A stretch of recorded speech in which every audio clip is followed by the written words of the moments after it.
Okay sir, ಈಗಾಗಲೇ bike taxi ಅವರು ನಿನ್ನೆ ವಿಧಾನಸೌಧದ ಮುಂಭಾಗದಲ್ಲಿ ಪ್ರತಿಭಟನೆಯನ್ನು ಮಾಡಿದ್ರು. ಆ ಹಿನ್ನೆಲೆಯಲ್ಲಿ ತಾವು ಇವತ್ತು ವಿಧಾನಸೌಧ ಪೊಲೀಸ್ ಠಾಣೆಯಲ್ಲಿ ದೂರನ್ನು ಕೊಟ್ಟಿದ್ದೀರಾ. ಯಾವ ಹಿನ್ನೆಲೆಯಲ್ಲಿ ತಾವು ದೂರನ್ನು ಕೊಟ್ಟಿದ್ದು ಮತ್ತೆ ತಮ್ಮ ದೂರಿನ ಸಾರಾಂಶ ಏನು?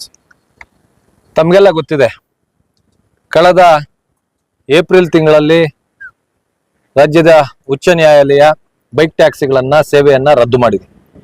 ಅಗ್ರಿಗೇಟರ್ ಕಂಪನಿಗಳು ಕಂಪ್ಲೀಟ್ ಆಗಿ ಇದನ್ನ ಸೇವೆಯನ್ನ ಸ್ಥಗಿತಗೊಳಿಸಬೇಕಾಗಿತ್ತು.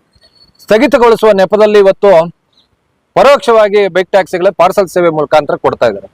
ಅದು ಬಿಟ್ಟು ಇವತ್ತು ಏನು ದೇಶಕ್ಕಾಗಲಿ ರಾಜ್ಯಕ್ಕಾಗಲಿ ಅವಿದ್ಯಾವಂತರಿಗಿಂತ ಹೆಚ್ಚಾಗಿ ಈ ವಿದ್ಯಾವಂತ ಕ್ರಿಮಿನಲ್ಸ್ ಏನಿದ್ದಾರೆ ಅವರು ಬಹಳ ದೊಡ್ಡ ಮಟ್ಟದಲ್ಲಿ ಡೇಂಜರ್ ಆಗಿರ್ತಾರೆ.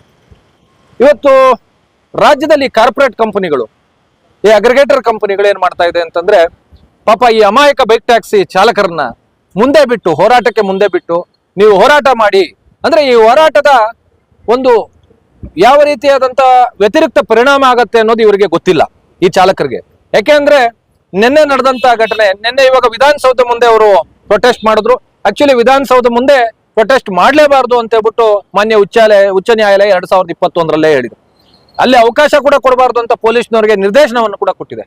ಅದು ಬಿಟ್ಟು ಈ ಮೋಹನ್ ದಾಸ್ ಪೈ ಅನ್ನೋರು ತಮ್ಗೆಲ್ಲ ಗೊತ್ತಿದೆ, ಬಹಳ ದೊಡ್ಡ ಉದ್ಯಮಿ.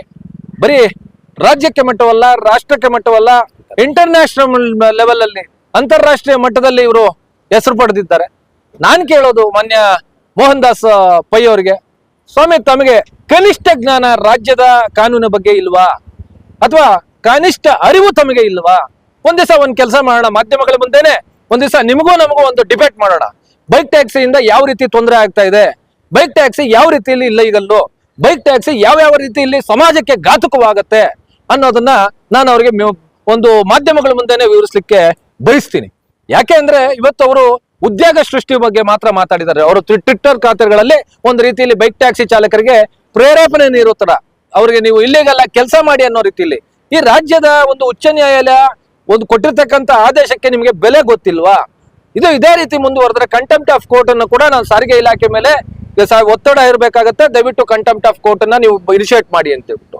ಯಾಕೆ ಅಂತಂದ್ರೆ ಇವತ್ತು ಎಲ್ಲೋ ಒಂದು ರೀತಿಯಲ್ಲಿ ರಾಜ್ಯದಲ್ಲಿ ನಮ್ಮ ರಾಜ್ಯದ ನ್ಯಾಯಾಂಗಕ್ಕೂ ಬೆಲೆ ಇಲ್ಲದೆ ಇರೋ ತರ ಈ ಕಾರ್ಪೊರೇಟ್ ಕಂಪನಿಗಳು ತಮ್ಮ ಪ್ರಭಾವವನ್ನ ಬೀರ್ತಾ ಇದೆಯಾ ಅಂತ ತಮ್ಗೆಲ್ಲ ಗೊತ್ತಿರಬಹುದು.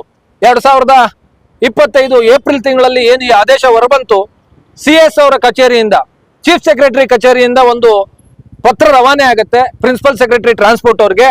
ಬೆಳಗ್ಗೆ 11 ಗಂಟೆಗೆ ಪತ್ರ ಬಂದು ಸೇರಿದ್ರೆ ಚೀಫ್ ಸೆಕ್ರೆಟರಿ ಅವರ ಕೈಗೆ ಸೇರಿದ್ರೆ ಮಧ್ಯಾಹ್ನ 2 ಗಂಟೆಗೆ ಪ್ರಿನ್ಸಿಪಲ್ ಸೆಕ್ರೆಟರಿ ಆಫೀಸ್ ಇಂದ ಸಾರಿಗೆ ಇಲಾಖೆಗೆ ಹೋಗುತ್ತೆ. 4:15ಗೆ ಸಭೆ ಆಗತ್ತೆ.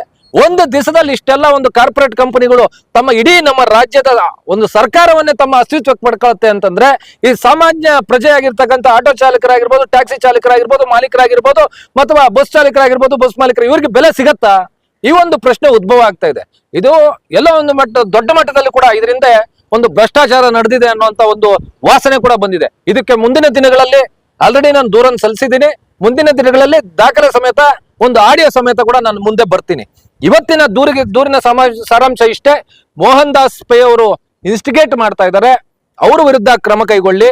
ಮತ್ತೆ ಉಳಿದಂತೆ ನಿನ್ನೆ ಏನು ಎಲ್ಲ ಆಟೋ ಬೈಕ್ ಟ್ಯಾಕ್ಸಿ ಚಾಲಕರು ಬಂದು ಅಲ್ಲಿ ಇದು ಮಾಡಿದ್ದಾರೆ, ಪ್ರೊಟೆಸ್ಟ್ ಮಾಡಿದ್ದಾರೆ, ಪ್ರತಿಭಟನೆ ಮಾಡಿದ್ದಾರೆ, ದಯವಿಟ್ಟು ಅವ್ರ ವಿರುದ್ಧ ಕ್ರಮ ಕೈಗೊಳ್ಳಿ ಅಂತ ಹೇಳಿ ಕೊಟ್ಟಿದೀವಿ. ಆಲ್ರೆಡಿ ಕ್ರೈಮ್ ನಂಬರ್ 41 ಅನ್ನ ರಿಜಿಸ್ಟರ್ ಮಾಡಿದ್ದಾರೆ. ಆಮೇಲೆ 25 crime number 61 of 25 already register ಮಾಡಿದ್ದಾರೆ. ಅವ್ರ ಕ್ರಮ ಕೂಡ ಕೈಗೊಳ್ತೀವಿ ಅಂತ ಹೇಳಿದ್ದಾರೆ. ಹಾಗೆ ಇವತ್ತು ನಾನು ತಮ್ಮ ಮುಂದೆ, ಮಾಧ್ಯಮಗಳ ಮುಂದೆ ಮುಕ್ತವಾಗಿ ಒಂದು ವಿಷಯವನ್ನ ಹೇಳಲಿಕ್ಕೆ ಬಯಸ್ತೀನಿ. ತಾವೆಲ್ಲ ನೋಡಿರ್ಬೋದು, ತಾವತ್ತು ಮಾಧ್ಯಮಗಳಲ್ಲಿ ಬಂದಿದೆ ಕೂಡ, ಪತ್ರಿಕೆಗಳಲ್ಲಿ. ಏನು ಅಂತಂದ್ರೆ, ಬೈಕ್ ಟ್ಯಾಕ್ಸಿ ನಿಂತ ನಂತರ ಆಟೋ ಚಾಲಕರು ದುಬಾರಿ ಹಣವನ್ನ ಪಡ್ಕೊಂತಾ ಇದ್ದಾರೆ ಅಂತ. ದಯವಿಟ್ಟು ನಾನು ಮಾಧ್ಯಮರಿಗೆ ಹೇಳೋದು, ರಿಯಾಲಿಟಿ ಚೆಕ್ ತಾವು ಮಾಡಿ. ಯಾರು ಇಲ್ಲಿಗಲ್ ಆಗಿ ಪಡ್ಕೊಂತ ಇದ್ದಾರೆ ಅವ್ರ ಮೇಲೆ ಕ್ರಮ, ಪೊಲೀಸ್ನವರಿಗೆ ದೂರು ಕೊಟ್ಟು ಸಾರ್ವಜನಿಕರು ಕ್ರಮ ತೆಗೆದುಕೊಳ್ಬಹುದು. ನನ್ನ ಯಾವುದೇ ರೀತಿಯಾದಂತ ನಮ್ಮ ಒಕ್ಕೂಟದ ಅಭ್ಯಂತರ ಇಲ್ಲ. ಆದ್ರೆ ಇವತ್ತು ಈ ಅಗ್ರಿಗೇಟರ್ ಕಂಪನಿಗಳು ಈ ಪ್ರೈಸ್ ಅನ್ನ, ದರವನ್ನ ನಿಗದಿಪಡಿಸ್ತಾ ಇದ್ದಾರೆ. ಯಾಕೆ ಅಂತಂದ್ರೆ ಇವತ್ತು ದರವನ್ನ ಆಪ್ ಅಲ್ಲಿ ನಿರ್ಧಾರ ಮಾಡುವಂತದ್ದು ಪಾಪ ಡ್ರೈವರ್ ಕೈನಲ್ಲಿ ಇಲ್ಲ. ಇದು ಸಾರಿಗೆ ಇಲಾಖೆ ಇವತ್ತು ಈ ದರಗಳ ವಿಷಯಕ್ಕೆ ಸಂಬಂಧಪಟ್ಟಂತೆ ಕೂಡಲೇ ನೋಟಿಸ್ ಅನ್ನು ಕೊಡಬೇಕು. ಮಾನ್ಯ ಎನ್ಫೋರ್ಸ್ಮೆಂಟ್ ಡಿಪಾರ್ಟ್ಮೆಂಟ್ ಆದಂತ ಅಡಿಷನಲ್ ಕಮಿಷನರ್ ಆದಂತ ಮಲ್ಲಿಕಾರ್ಜುನ್ ಅವರು ಇಮಿಡಿಯೇಟ್ ಆಗಿ ಈ ಬಗ್ಗೆ ಅವ್ರಿಗೆ ನೋಟಿಸ್ ಕೊಟ್ಟು ಈ ಎಲ್ಲಾ ಅಗ್ರಿಕಲ್ಚರ್ ಕಂಪನಿಗಳ ಮೇಲೆ ಒಂದು ಸೈಬರ್ ಕ್ರೈಮ್ ಅನ್ನ ರಿಜಿಸ್ಟರ್ ಮಾಡಬೇಕು ಅಂತ ಹೇಳ್ಬಿಟ್ಟು ನಾನು ಕೇಳ್ಕೊಂತಾ ಇದ್ದೀನಿ. ಸಾರ್ವಜನಿಕರ ಹಿತದೃಷ್ಟಿಯಿಂದ ಸೇವೆ ನೀಡಲಿಕ್ಕಾಗಿ ಸಾರ್ವಜನಿಕರ ಹಿತದೃಷ್ಟಿಯಿಂದ ಏನಿವತ್ತು ಸರ್ಕಾರ ನಿಗದಿಪಡಿಸಿರ್ತಕ್ಕಂಥ ದರವನ್ನ ನಿಜವಾಗ್ಲೂ ಇಂಪ್ಲಿಮೆಂಟ್ ಮಾಡಬೇಕು ಅನ್ನೋಂಥ ಒಂದೇ ಒಂದು ಉದ್ದೇಶ ಸಾರಿಗೆ ಇಲಾಖೆಗೆ ಏನಾದ್ರೂ ಇದ್ದ ಪಕ್ಷದಲ್ಲಿ ದಯವಿಟ್ಟು ನಾನು ಸಾರಿಗೆ ಇಲಾಖೆಗೆ ಹೇಳೋದಿಷ್ಟೇ, ದಯವಿಟ್ಟು ಸೈಬರ್ ಕ್ರೈಮ್ ಅನ್ನ ರಿಜಿಸ್ಟರ್ ಮಾಡಿ. ಮತ್ತೆ ಎರಡನೇದು, ಕಂಟೆಂಪ್ಟ್ ಆಫ್ ಕೋರ್ಟ್ ಅನ್ನ ಈ ಯಾರು ನಮ್ಮ ನ್ಯಾಯಾಲಯದ ಆದೇಶದ ವಿರುದ್ಧ ಮಾತಾಡ್ತಾ ಇದ್ದಾರೆ ಅವ್ರ ವಿರುದ್ಧ ಕಂಟೆಂಪ್ಟ್ ಆಫ್ ಕೋರ್ಟ್ ಅನ್ನ ಹಾಕಿ. ಅದನ್ನ ನಾವು ಇವತ್ತು ಒತ್ತಾಯ ಮಾಡ್ತಾ ಇದೀವಿ. ಹಾಗೆ ಮುಂದಿನ ದಿನಗಳಲ್ಲಿ ಈ ರೀತಿ ಬೇಜವಾಬ್ದಾರಿತರನ್ನ ಮತ್ತು ಕಾನೂನನ್ನ ವೈಲೇಟ್ ಮಾಡುವಂತ ಮಾತುಗಳನ್ನೇನಾದ್ರೂ ಉಳಿದಂತ ಉದ್ಯಮಿಗಳು ಯಾರೇ ಎಷ್ಟೇ ದೊಡ್ಡವರಾಗಿರ್ಬೋದು ಈ ನೆಲದ ಕಾನೂನಿಗೆ ಬದ್ಧರಾಗಿರ್ತೀವಿ. ನಾವು 2 ವರ್ಷಗಳ ಕಾಲ ತಮಗೆ ಗೊತ್ತಿದೆ, 2023 ನಾವು ಪ್ರತಿಭಟನೆ ನಡೆದ ನಂತರ ಏನು ನ್ಯಾಯಾಲಯದಲ್ಲಿ ಇದನ್ನ ರಿಟ್ ಪಿಟಿಷನ್ಸ್ ನ ವಿಚಾರಣೆ ಸ್ಟಾರ್ಟ್ ಆಯ್ತು. ಅದಾದ ನಂತರ ನಾವು ಯಾವುದೇ ರೀತಿಯಾದಂತ ಪ್ರತಿಭಟನೆಗೆ ಮುಂದಾಗಲಿಲ್ಲ. ಯಾಕೆಂದ್ರೆ ನಾವು ನ್ಯಾಯಾಲಯದ ಆದೇಶಕ್ಕಾಗಿ ನಾವು ಕಾಯ್ತಾ ಇದ್ವಿ. ಅದೇ ರೀತಿ ಇವತ್ತು ನ್ಯಾಯಾಲಯದ ಆದೇಶ ನಮ್ ಕಡೆ ಬಂದಿದೆ. ಇವ್ರು ಅಪೀಲ್ ಹೋಗಿದ್ದಾರೆ. ಅಪೀಲಲ್ಲಿ ಏನಾಗುತ್ತೋ ನೋಡೋಣ, ಇಲ್ಲ ಸುಪ್ರೀಂ ಕೋರ್ಟ್ ಹೋಗ್ತಾರೆ, ಹೋಗ್ಲಿ, ಅಲ್ಲಿ ಏನಾಗುತ್ತೋ ನೋಡೋಣ. ಅಲ್ಲಿಯವರೆಗೆ ಈ ರೀತಿಯಾದಂತ ಪ್ರೇರೇಪಣೆಗಳು ಕೊಡೋದು, ಚಾಲಕರನ್ನ ತಗೊಂಡ್ಬಂದು ರಸ್ತೆಗೆ ನಿಲ್ಸೋದು, ನನ್ನ ಬೈಕ್ ಟ್ಯಾಕ್ಸಿ ಚಾಲಕರಿಗೂ ಹೇಳೋದಿಷ್ಟೇ, ದಯವಿಟ್ಟು ನಿಮ್ಮ ಜೀವನವನ್ನ, ಯಾಕೆಂದ್ರೆ ಎಷ್ಟೋ ಜನ ತಾವೇ ಹೇಳ್ಕೊಂಡಿದ್ದೀರಿ ಪೇಪರ್ಗಳಲ್ಲಿ, ನಾನು ಎಜುಕೇಟೆಡ್, BE ಮಾಡ್ತಾ ಇದ್ದೆ, ME ಮಾಡ್ತಾ ಇದ್ದೆ. ನಿಮ್ಮ ಜೀವನದಲ್ಲಿ ನೀವು ಕ್ರಿಮಿನಲ್ ಲಿಸ್ಟ್ಗೆ ಸೇರ್ತೀರಿ, ಕ್ರೈಮ್ ಲಿಸ್ಟ್ ಸೇರ್ತೀರಿ ನೀವು. ಇದೇ ರೀತಿಯಲ್ಲಿ ಯಾವುದೋ ಒಂದು ಅಗ್ರಿಗೇಟರ್ ಕಂಪನಿಗಳಿಗೋ ಅಥವಾ ಈ ಬೈಕ್ ಟ್ಯಾಕ್ಸಿಗಳದ ರ್ಯಾಪಿಡೋ ಅಥವಾ ಓಲಾ ಉಬರ್ ಅವ್ರ ಮಾತುಗಳನ್ನ ಕೇಳಿ ನೀವು ಏನಾದ್ರೂ ಪ್ರೊಟೆಸ್ಟ್ಗಳು ಮಾಡಿದ್ರೆ ನ್ಯಾಯಯುತವಾದಂತ ಹೋರಾಟವನ್ನ ಮಾಡಿ ನಿಮಗೆ ನ್ಯಾಯ ಅಂತ ಅನ್ನೋದಿದ್ರೆ ನ್ಯಾಯಾಲಯ ಕೊಡುತ್ತೆ. ಅದ್ರ ಪ್ರಕಾರ ನಮ್ದು ಯಾವುದೇ ರೀತಿಯಾದಂತ ಅದಕ್ಕೆ ಅಭ್ಯಂತರ ಇರಲ್ಲ ಸರ್. ಈಗ ಯಾರ ಮೇಲೆ ನೀವು FIR ಫೈಲ್ ಮಾಡಿರೋದು? ಮೋಹನ್ ದಾಸ್ ಅವ್ರ ಪೈ ಮೇಲೆ, Yes, sir. ಪ್ರತಿಭಟನೆ ಮಾಡಿದವ್ರ ಮೇಲೆ, ಯಾರ್ಯಾರ ಮೇಲೆ? 3 ಮೇಲೂ ಮಾಡಿದೀವಿ. ಒಂದು ಮೋಹನ್ ದಾಸ್ ಪೈ ಅವ್ರ ಮೇಲೆ ಮಾಡಿದೀವಿ. ನೆಕ್ಸ್ಟ್ ಓಲಾ ಉಬರ್ ಮತ್ತು ರ್ಯಾಪಿಡೋ ಕಂಪನಿಗಳ ಮೇಲೆ ಮಾಡಿದೀವಿ. ಯಾಕೆಂದ್ರೆ ಇವರು ಪ್ರೇರೇಪಣೆ ಕೊಡ್ತಾ ಇದ್ದಾರೆ, ಅವ್ರಿಗೆ ಇನ್ಸ್ಟಿಗೇಟ್ ಮಾಡ್ತಾ ಇದ್ದಾರೆ, ನೀವು ವೈಲೇಟ್ ಮಾಡಿ ಕಾನೂನನ್ನ ಅಂತ.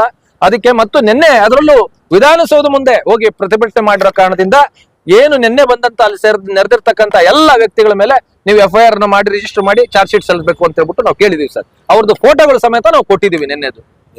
ಇದ್ರ ಜೊತೆಗೆ ಸರ್, ಈಗ ಒಂದ್ ಕಡೆ ಈ ಅಗ್ರಿಗೇಟರ್ ಕಂಪನಿಗಳು ಬೈಕ್ ಟ್ಯಾಕ್ಸಿಗಳನ್ನ ತಾವು ಬ್ಯಾನ್ ಮಾಡಬೇಕು ಅಂತ ಹೇಳಿ ಒಂದ್ ಕಡೆಯಿಂದ ಪ್ರತಿಭಟನೆಗಳು ಹಲವಾರು ತಿಂಗಳುಗಳಿಂದ ನಡೆದಿದ್ದೇ ಒಂದ್ ರೀತಿ, ಈಗ ನಡೀತಾ ಇರುವಂತದ್ದೇ ಮತ್ತೊಂದು ರೀತಿ.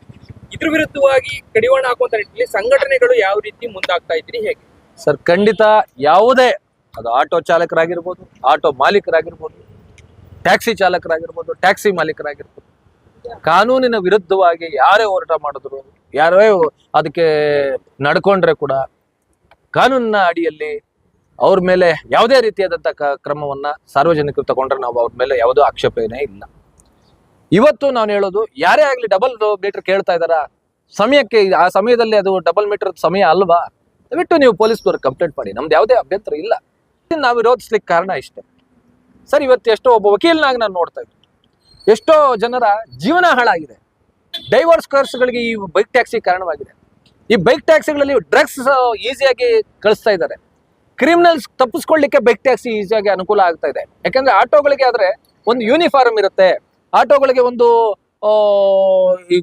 ಪರ್ಮಿಟ್ ಇರುತ್ತೆ, ಕಮರ್ಷಿಯಲ್ ಇದ್ರಲ್ಲಿ ಅವ್ರು ರಿಸೈನ್ ಮಾಡಿರ್ತಾರೆ, ಇನ್ಶೂರೆನ್ಸ್ ಸಿಗುತ್ತೆ ಯಾರಿಗಾದ್ರೂ ಇದೆ. ಈ ಬೈಕ್ ಟ್ಯಾಕ್ಸಿಗಳಿಗೆ ಯಾವುದೇ ರೀತಿಯಾದಂಥ ಕಾನೂನೇ ಇಲ್ಲ, ನಿಮ್ಗೆ ಇನ್ಶೂರೆನ್ಸ್ ಕೂಡ ಸಿಗಲ್ಲ.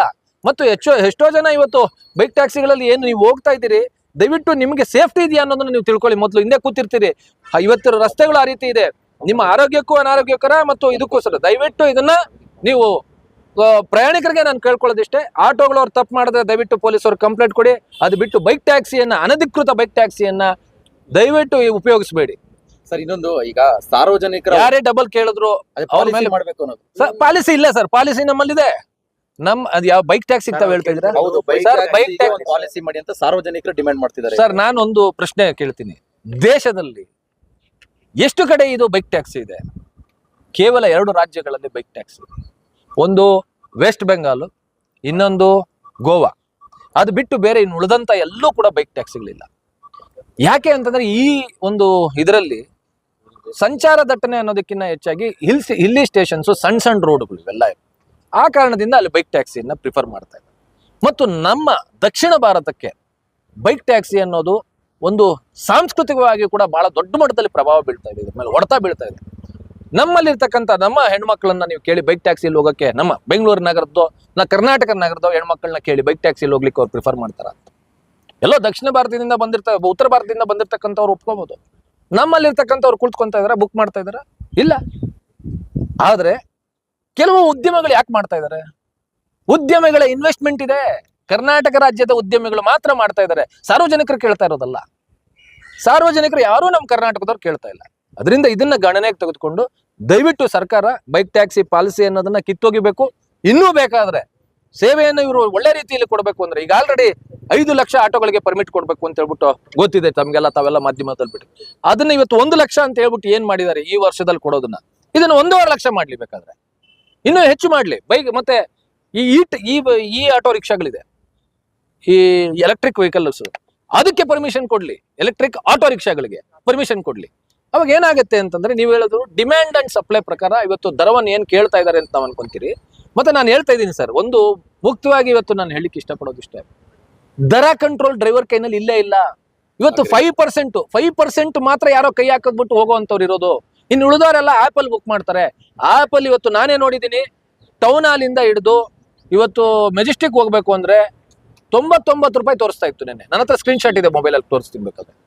ಅಲ್ಲಿಂದ 2 ಕಿಲೋಮೀಟರ್ ಆಗುತ್ತೆ, ಮ್ಯಾಕ್ಸಿಮಮ್ ಅಂದ್ರೆ 40ರಿಂದ 50 ಕಿಲೋಮೀಟರ್ ಆಗಬೇಕು, ಅದಕ್ಕಿಂತ ಹೆಚ್ಚು ಆಗ್ಬಾರ್ದು. ಅದನ್ನ ದರನ್ನ 99 ತೋರಿಸ್ತಾ ಇರೋದು ಯಾರು?